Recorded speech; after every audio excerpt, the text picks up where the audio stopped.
ನೀರು ತಾಂಬ ಫಸ್ಟು. ಯಾರು ಏನೋ ಸುಮ್ಕಿರಪ್ಪ, ನನ್ನ ತಲೆ ಮೇಲೆ ಬರ್ತದೆ. ಬಿದ್ದಿರೋರ್ನ ಎತ್ತದ್ಬಿಟ್ಟು ಯೋನಣ್ಣ ನೀವು.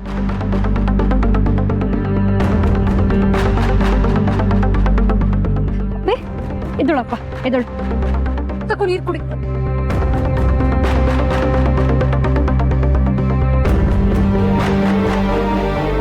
ಈಗ ಸ್ವಲ್ಪ ಸಮಾಧಾನ ಆಯ್ತಾ?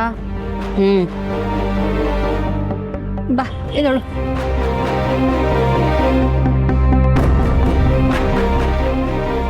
ಇರು ಬಂದೆ.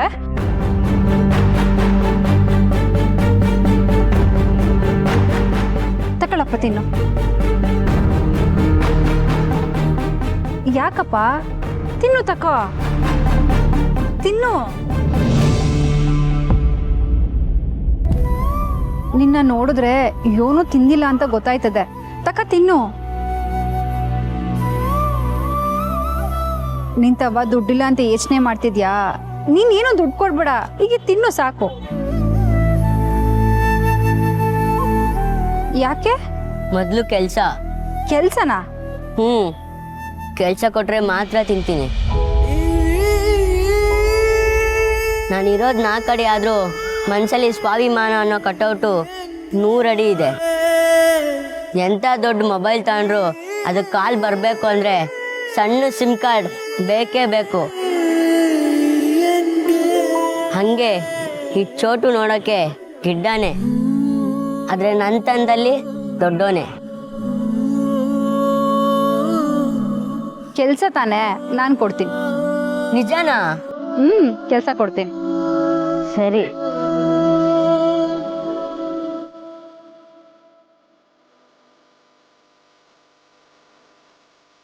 ನಿಂದು ಯಾವ ಊರಪ್ಪ? ಯಾಕಪ್ಪಿ ನಂಗೆ ಹೇಳಿದ್ ಕೇಳಿಸ್ಲಿಲ್ವೇ? ಬಸ್ ಹತ್ಬೇಕಾರೆ ಯಾವೂರು ಅಂತ ಟಿಕೆಟ್ ತಗೊಳ್ಳೋ ಹಾಗೆ ಇಲ್ಲೂ ನಾವು ಯಾವ ಊರು ಅಂತ ಕೇಳಿ ಕೆಲಸ ಮಾಡ್ಬೇಕಾ? ಅಯ್ಯೋ ಹಂಗಲ್ಲ ಅಪ್ಪಿ. ಸರಿ.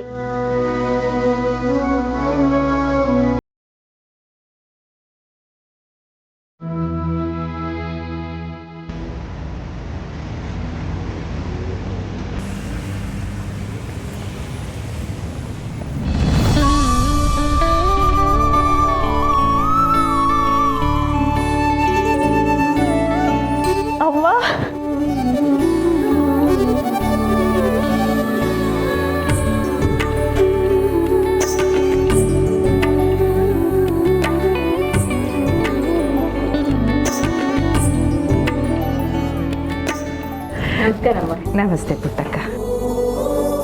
ಹೊಸ್ಗೆ ಸಮಯದಾಗೆ ಬಿಮ್ಮನ್ಸಿ ಹಿಂಗೆಲ್ಲ ಅಳ್ತಾರಿಯೇ? ಅಳ್ಬಾರ್ದು.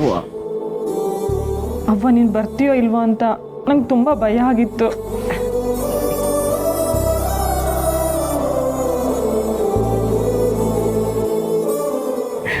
ಅವ್ವ ನೀನು ಹೇಳ್ದಂಗೆ ನನ್ನ ಅವ್ವ ಬಂದ್ಲು. ಅಣ್ಣಯ್ಯ ನಮ್ಮವ್ವ ಬಂದಿದ್ದಾಳೆ. ಚಂದ್ರು ಅತ್ತೆ ನಮ್ಮವ್ವ ಬಂದಿದ್ದಾಳೆ. ಅವ್ವ ಆಯ್ತಾಯ್ತು, ಸುಮ್ಕಿರೀಗ ಅಳಬಾರ್ದು, ಸುಮ್ಕಿರಿ.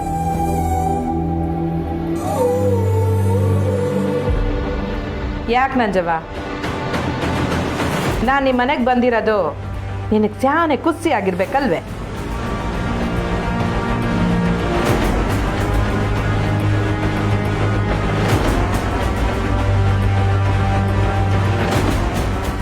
ಯಾಕಂಗೆ ಗಾಬರಿನಾಗ ನೋಡ್ತಾ ಇದೀಯಾ?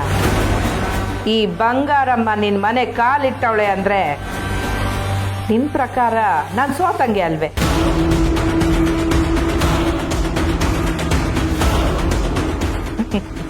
ಆಗಲಿ ಬಿಡು, ನಿನ್ನ ಮನಸ್ಸಿನಾಗಿದ್ದಂಗೆ ನಾನೇ ಸ್ವಾತಿ.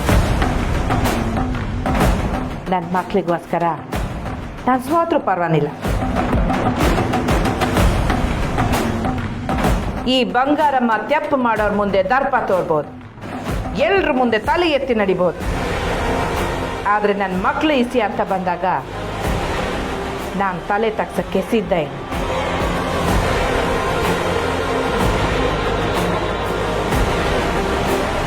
ಆದರೆ ತಲೆ ತಗ್ಸೋದು ನಾನು ತೆಪ್ಪು ಮಾಡೀವ್ನಿ ಅಂತಲ್ಲ, ನನ್ನ ತಲೆಗೆ ಪೆಟ್ಟಾಗಬಾರ್ದು ಅಂತ ಆಟೆ. ಮನೆ ಬಾಗಿಲು ಎತ್ತರ ಕಮ್ಮಿ ಇದ್ದಾಗ ನಾವು ಏನು ಮಾಡ್ತೀವಿ ಹೇಳು? ತಲೆ ತಗ್ಗಿಸ್ಕೊಂಡು ಮನೆ ಒಳಗೆ ಬರ್ತೀವಲ್ವೇ, ನಾನು ಇಲ್ಲ ಹಂಗೆಯ ಮಾಡ್ತಿರೋದು. ಆದರೆ ಇಲ್ಲಿ ನಾನು ತಲೆ ತಗ್ಗಿಸ್ಕೊಂಡು ಬರ್ತಾ ಇರೋದು ನನ್ನ ಮಗಳಿಗೋಸ್ಕರ ಅನ್ನೋ ಸಮಾಧಾನ ನನಗೈತೆ.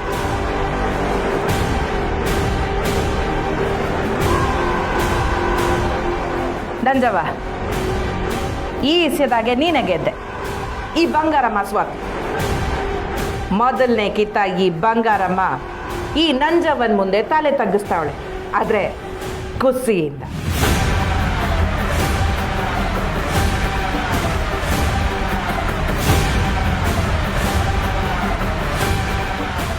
ಯಾಕೆ ನಂಜಮ್ಮ ಏನು ಮಾತಾಡದೆ ಸುಮ್ಮನೆ ನಿಂತ್ಕೊಂಬಿಟ್ಟೆ?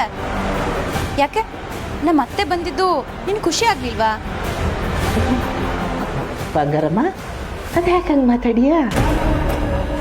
ನೀ ನಮ್ಮ ಮನೆಗೆ ಬಂದಿದ್ದು ಸಾನೇ ಸಂತೋಷ ಆಯಿತು. ನೀ ಸೋತೆ ಅಂತ ಯಾಕೆ ಹೇಳಿಯ? ಒಂದು ಲೆಕ್ಕದಲ್ಲಿ ನೋಡಿದ್ರೆ ನಾವಿಬ್ರು ಗೆದ್ದಂಗೆ. ಹೆಂಗೆ ಅಂದೀಯಾ? ನಾನು ಸೊಸೆ ಸೀಮಂತಕ್ಕೆ ನೀ ಬಂದಿದ್ಯಾ ಅಂದಮೇಕೆ ನೀನು ಮನ್ಸ ನಾ ಗೆದ್ದಂಗೆ ಅಲ್ವೇ ಹೇಳು?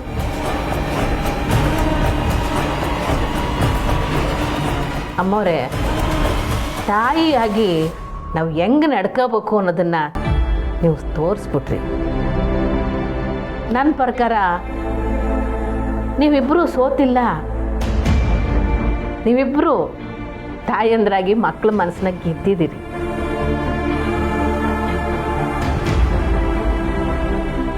ಬಸ್ಸು, ನಿಂಗೆ ಸಂತೋಷ ಅಲ್ವೇನವ?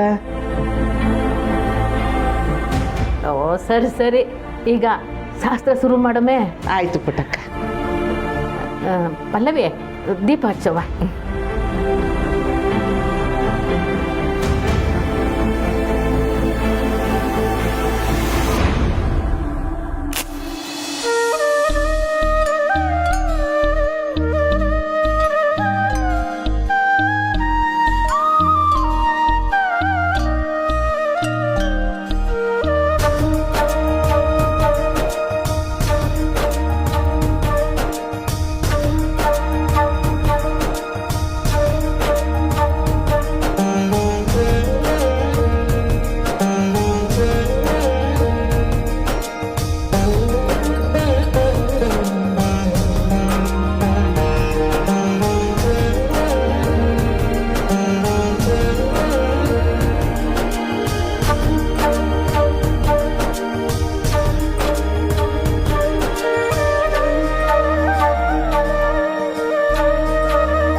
ಹಣ್ಣಾಗಬೇಕು ಕಾಯಿ,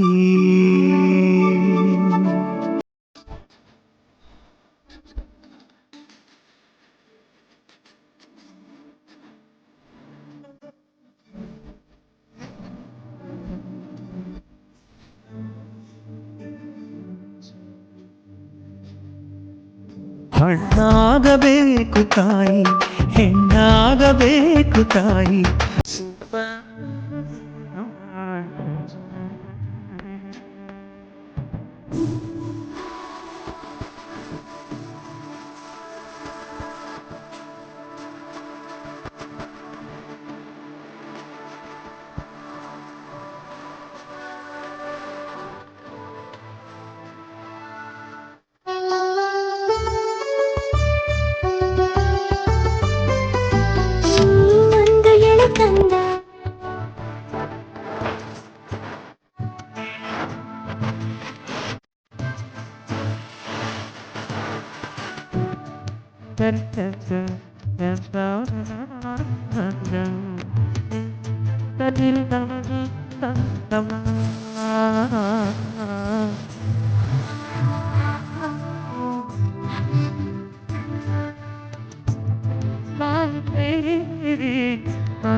ನಿನ್ನ ಹೆಸರು?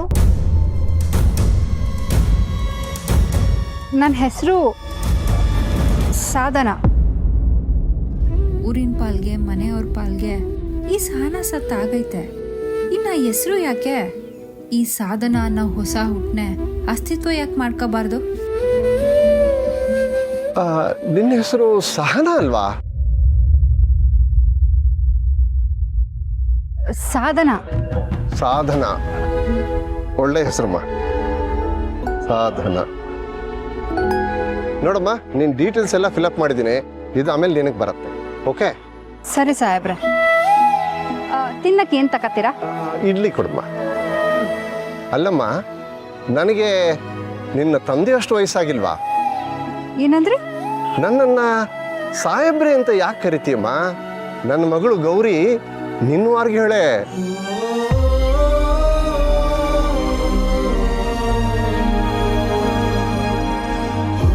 ಅಪ್ಪಯ್ಯ,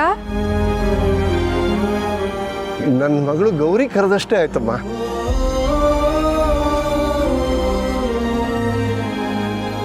ಚೋಟು, ಅಪ್ಪಯ್ಯಂಗೆ ಒಂದು ಪ್ಲೇಟ್ ಇಡ್ಲಿ ತಂದ್ಕೊಡು.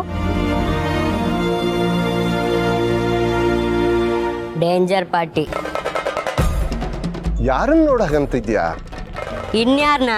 ಕಾಕಿ ಹಾಕೊಂಡಿರೋ ನಿಮ್ನ. ನಾವು ಪೊಲೀಸ್ನವರು, ಸ್ವಲ್ಪ ಭಯ ಇರಲಿ. ಅಯ್ಯೋ, ನನ್ಗ್ಯಾಕೆ ಭಯ? ಕಳ್ರಿಗಿರ್ಬೇಕು. ಮತ್ತೆ ನಿನಗ್ಯಾಕೆ ನಾನು ಡೇಂಜರ್ ಪಾರ್ಟಿ ಅನ್ಸ್ಬೇಕು?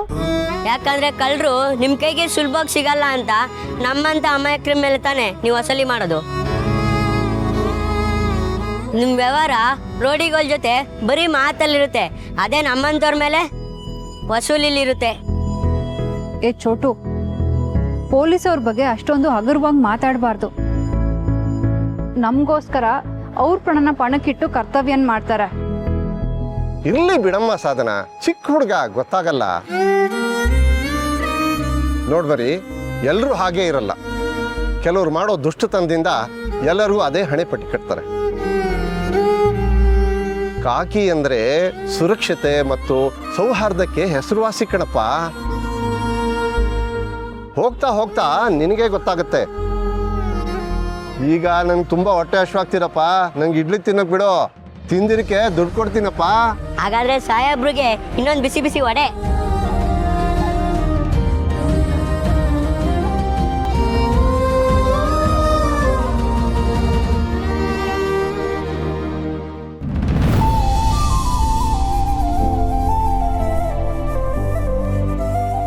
ಪಾಪರಾದ, ನಿನಗೆ ಹಿಂಗಾಗ್ಬಾರ್ದಿತ್ತು. ಹೋಗ್ಲಿ ಬಿಡು, ಮರಳಿ ಯತ್ನವ ಮಾಡು ಅಂತ ದೊಡ್ಡವ್ರು ಹೇಳ್ತಾರಲ್ಲ. Better luck next time.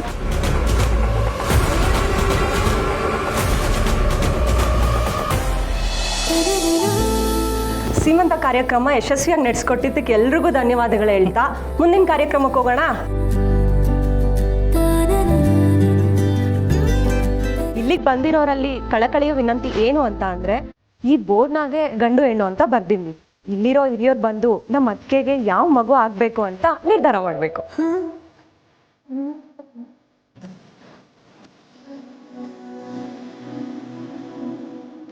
ಚಪ್ಪಾಳೆಯೊಂದಿಗೆ Shrimati ಬಂಗಾರಮ್ಮನವ್ರನ್ನ ಮೊದಲನೇದಾಗಿ ಬರ್ಮಾಡ್ಕೊಳ್ಳೋಣ.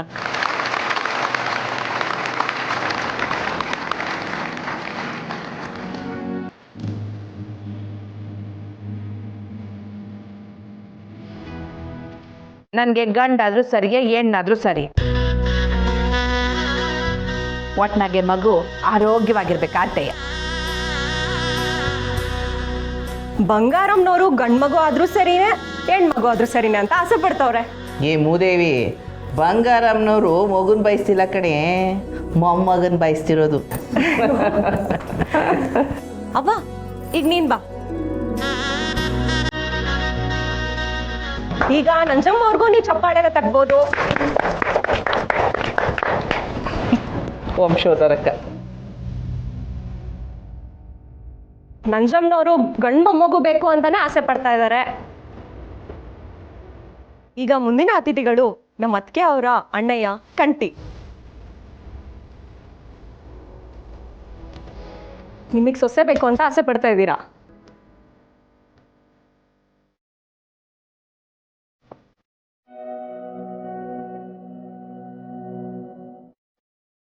ಚೌಳಿ ಚೌಳಿ ಪುಟ್ಟಕ್ಕ.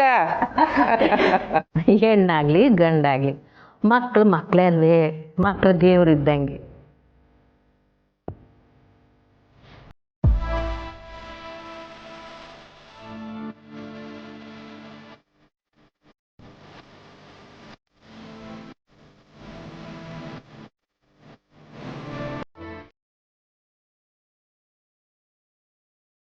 ಈಗ ಫಲಿತಾಂಶದ ಸಮಯ.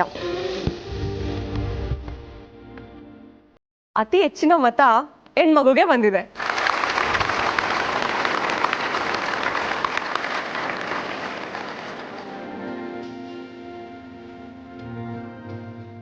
ಆದರೆ ಪುಟ್ಟಕ್ಕ, ಮೊದಲನೇ ಮಗು ಗಂಡ ಆದ್ರೆ ಒಳ್ಳೇದಲ್ವೇ?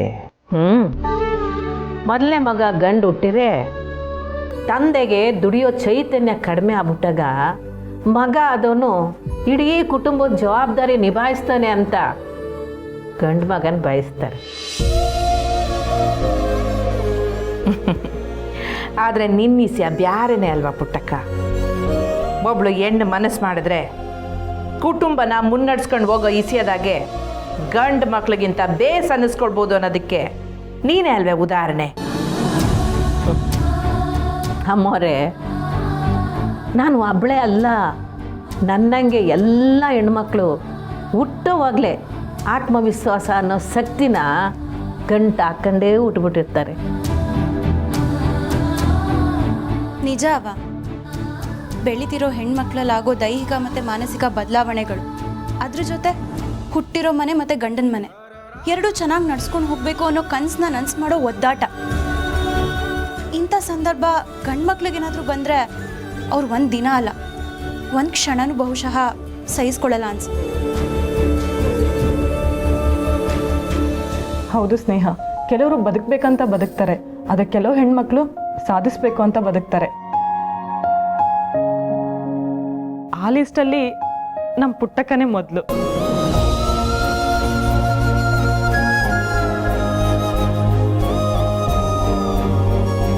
ಅದಕ್ಕೆ ಯಾಕವ ಇಷ್ಟು ದೊಡ್ಡ ಮಾತು? ನನಗೆ ಹೆಂಗೆ ದಿಕ್ಕು ತೋಚ್ತದೋ ಹಂಗೆ ಬದುಕು ಕಟ್ಕೊಂಡು ಹೋಗ್ಬಿಟ್ಟೆ ಹಠೆಯ. ಅವ ನಿಮ್ಮ ಪ್ರಕಾರ ನಿಮ್ಮ ಜೀವನ ಚಿಕ್ಕದೇ ಇರ್ಬೋದು, ಆದರೆ ನೋಡೋ ನಮಗೆ ಅದೊಂಥರ ದೊಡ್ಡ ಪಾಠ ಇದೆ ಅಲ್ವೇ? ಮತ್ತೆ ಈ ಸಾಲು ಮರದ ತಿಮ್ಮಕ್ಕ, ಜೋಗ್ತಿ ಮಂಜಮ್ಮ, ಸೂಲ್ಗಿತ್ತಿ ನರಸಮ್ಮ ಇವರೆಲ್ಲ ಯಾವುದೇ ಫಲಾಪೇಕ್ಷೆ ಇಲ್ಲದೆ ನಿಷ್ಠೆಯಿಂದ ತಮ್ಮ ಕಾಯಕ ಮಾಡಿದ್ರು ಆಟೆ. ಇನ್ನು ಇಂಥ ಏಟೋ ಹೆಣ್ಮಕ್ಳನ್ನ ನಮ್ಮ ಸಮಾಜ ಗೌರವದಿಂದ ಹೆಮ್ಮೆಯಿಂದ ನೋಡಲ್ವೇ? ನೀನು ಹಂಗೆ ಪುಟ್ಟಕ್ಕ.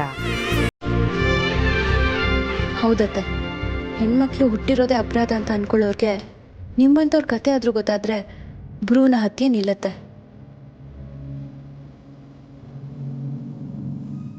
ಇವತ್ತು ಕಾಡು ಜನಗಳು ಕಾಡಲ್ಲೇ ಹುಟ್ಟಿ ಕಾಡಲ್ಲೇ ಬೆಳೆದಿರೋ ಜನಾಂಗದವರು ಹೆಣ್ಣು ಹುಟ್ಟಿರೆ ಹಬ್ಬ ಆಚರಿಸ್ತಾರೆ, ಸಂಭ್ರಮ ಪಡ್ತಾರೆ. ಆ ದೃಷ್ಟಿಲಿ ಹೆಣ್ಣು ಅಂದರೆ ಪ್ರಕೃತಿ, ಅವಳೇ ನಮ್ಮ ದೇವತೆ, ಅವಳೇ ನಮ್ಮನ್ನು ಕಾಪಾಡೋಳು ಅಂತ ಪೂಜಿಸ್ತಾರೆ. ಕಾಡ್ನಾಗ ಬದುಕ್ತಿರೋ ಆ ಜನರಿಗಿರೋ ವಿವೇಕ ಸಮಾಜದಾಗ ಬದುಕ್ತಿರೋ ನಾಗರಿಕರಿಗಿಲ್ಲ ಮಾಡ. ದಿಟ ಈ ದಿನ ಹೆಣ್ಣು ಅಂತ ಅಂದರೆ ಲಕ್ಷ್ಮಿ, ಕಾಳಿ, ಶಾರದೆ ಅಂತ ಅಂದ್ಕೊತಾ ಇದ್ದೆ. ಆದರೆ ಈಗ ಅದ್ರ ಜೊತೆ ಇನ್ನೊಂದು ಹೆಸರು ಸೇರ್ಕೊಂಡೈತೆ. ಏನು? ಹೆಣ್ಣಂದ್ರೆ ಪುಟ್ಟಕ್ಕ ಬಂಗಾರಮ್ಮ ಅಂತ.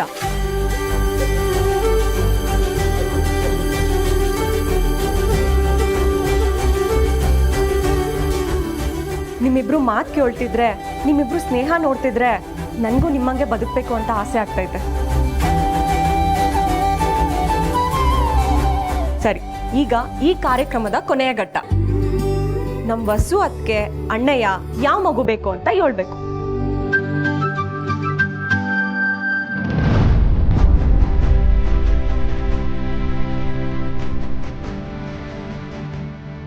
ಹೆಣ್ಣು.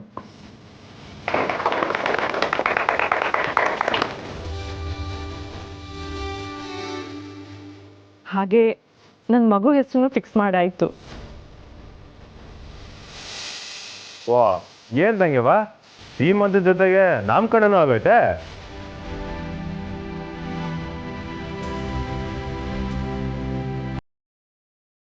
ನನಗೆ ಹೆಣ್ಮಗು ಹುಟ್ಟಿದ್ರೆ ಸಹನ ಅಂತ ಹೆಸರಿಡ್ತೀನಿ.